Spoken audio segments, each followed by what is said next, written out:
Howdy, everybody. Here we are, all ready to take you down to Pine Ridge for another visit with Lum and Abner, brought to you by the makers of Horlicks, the original malted milk. Well, we're on our way to Pine Ridge to see what the old fellows are up to this evening. Let me tell you a little more about this flashlight that Lum and Abner are sending out to all users of Horlicks malted milk. So I'd be able to know what I was talking about, Lum and Abner let me borrow one of these flashlights. Got it here with me right now. Suppose I describe it to you. All right? Well, it looks like a fountain pen. It's just about the same size, and on it there's a good, strong clip, just like a fountain pen has. That's to keep the flashlight from falling out of your coat or vest pocket if you want to carry it around just as you do a pen or automatic pencil. And when you press that little button, well, that's when you're going to get the surprise of your life. Well, you wouldn't believe that anything as compact as this could throw out such a powerful beam of light. I tell you, folks, this little flashlight is certainly a peach. Every single one of you ought to send in and get one. That's easy enough to do, you know. Just send in the wrapper from a package of Horlicks malted milk powder. Can be from any size package, either natural or chocolate flavor, but it must be a Horlicks malted milk powder wrapper. What I mean by that is that wrappers from Horlicks tablets are not eligible.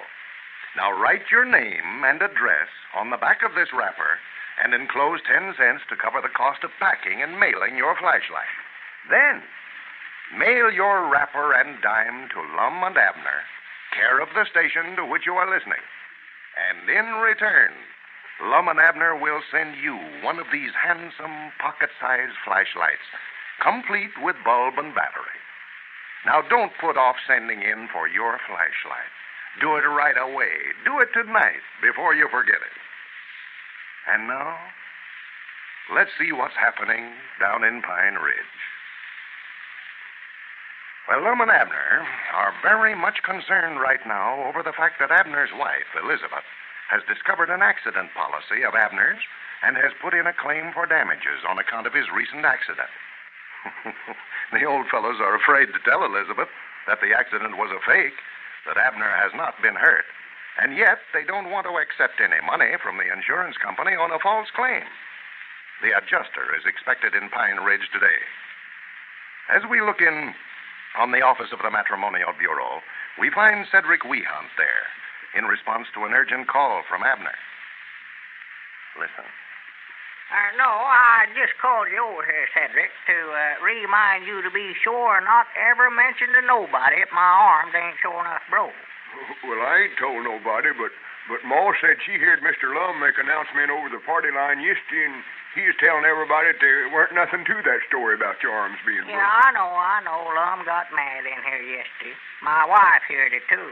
Well, We had a terrible time getting her straightened out on it. I had to get Lum to go over there and tell her that he just done that for a joke. He told her he knowed she'd be listening in. He just want to have some fun out of her. did she appear to believe him? Yeah, she's all right now, but Lord me, she was mad at a wet setting hen yesterday.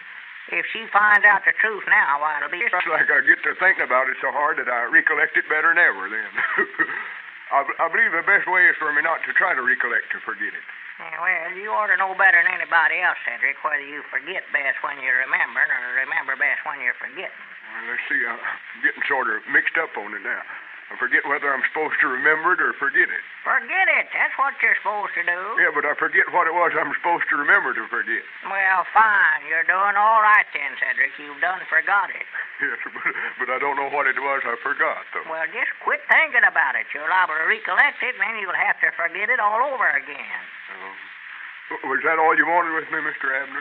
Yeah, I reckon so, Cedric. Well, I expect I better get on back to work then. Mr. Dick said he had some orders for me to deliver. The mail carrier hadn't got out yet when you left down there, had he? No, he hadn't come before I left. Oh, doggies, I'm anxious to see how many votes I got today. You know, me and Lum is letting the folks out on the party line decide which one of us is going to be president of our new store when we get it opened up. Well, I reckon that was what Lou Eller was talking about then. Lou Eller? Yes, my little sister. Oh. She come home from school today at noon and said Mr. Lum was down at the schoolhouse there this morning and give a speech. He did? Yes, told them all to send in for one of them flashlights that you're giving away and told them be sure and vote for him for president when they rode in. Oh, he did he? Yes, and that's what she said. So that's the kind of stunts he's pulling, Dad blame his hide. He's doing everything he can, Cedric. Even putting up signs around town saying, vote for Lum Edders for president. Oh, yes, and he's got the whole town covered with them signs. I know it. And I reckon he'll be elected all right. But I hope you win, Mr. Abner, but you know, whenever Mr. Lum makes up his mind to be elected to something, ain't nothing going to stop him. You know that yourself. Yeah. Well, of course, I never had no idea he's going to make a regular election out of this. You'd think he's running for a county judge the way he's carrying on. Well, if I was you, I'd get out here and do some handshaking. If you don't, he's going to beat you so bad you won't know you've been in the race even. Hey, Doggett, wait a minute. I'll just call up on the party line again. Remind him that I'm still in the race.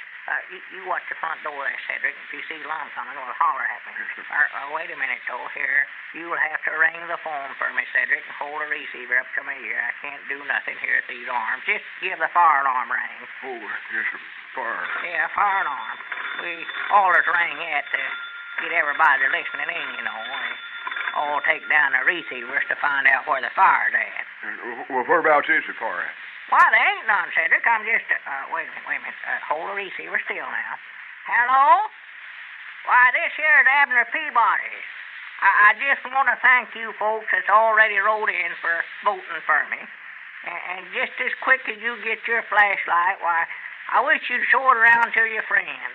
For I know that anybody that sees it's going to want one of them. And be sure and tell them to vote for me, too, when they ride in.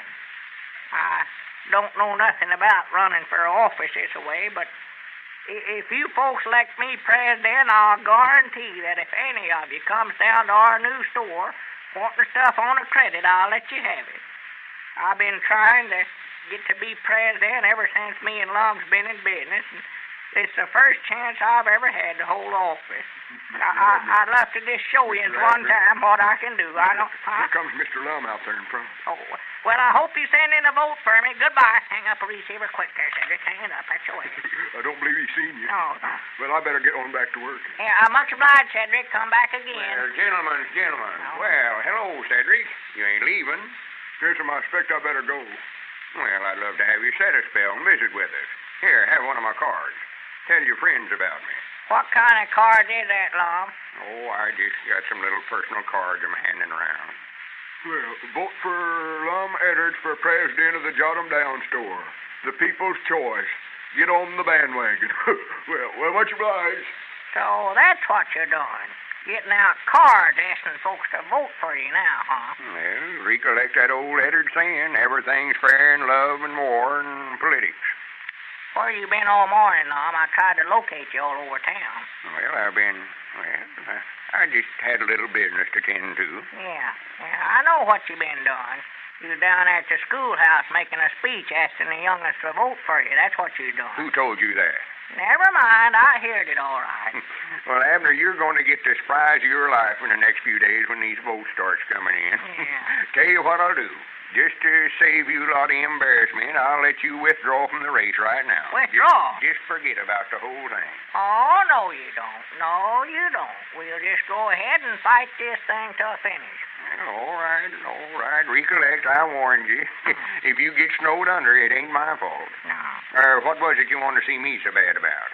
Why, that Justment feller from the insurance company was out this morning wanting to make a settlement on my accident. He was. Whereabouts is he at now? Why, done went back, I reckon.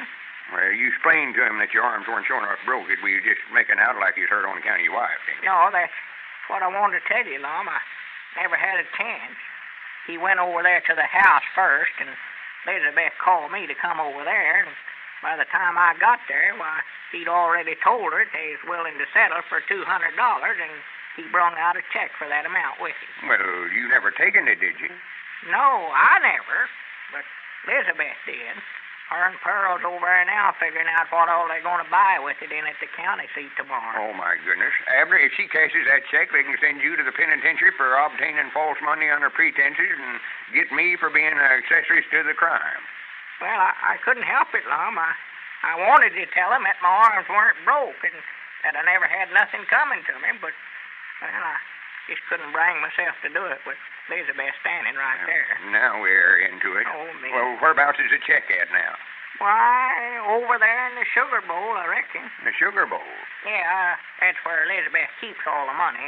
Money for the heathens and stuff like it. You know, she's treasury for the Missionary Society. Well, there ain't but one thing to do, and that's for you to get that sugar bowl and get that check out of there and take it back in there to them insurance people before Elizabeth gets a chance to cash it. Well, I can't get it out with my arms and hands wrapped up in splints and bandages this way. Oh, that's right. Couldn't get my hand in a sugar bowl in the first place. Well, we got to get that check some way, Abner. I don't want to get mixed up in no false pretense business. It wouldn't be hard to get if somebody could just sort of slip in the kitchen there when Elizabeth ain't in there. That sugar bowl sits right there on the top shelf in the cupboard. Yeah, I was just thinking here. Huh? Reckon I could slip in there and get that check out without her catching me? Well, I tell you what I could do, Lum.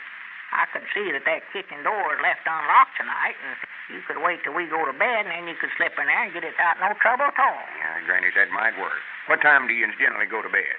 Well, now, that's the trouble. We don't get to bed very early. It's generally 8:30 or 9 o'clock before we ever turn in. Well, Granny, you leave that kitchen door unlocked tonight, Abner, and I'll slip over and get that check and take it back to the insurance company tomorrow. Tell them the truth about it. And this is the last time I'm going to try to help you, though. From here out, you can get yourself out of your own scrape, right? Well, if Lum doesn't get that check back tonight, it looks like Abner will be in some serious trouble.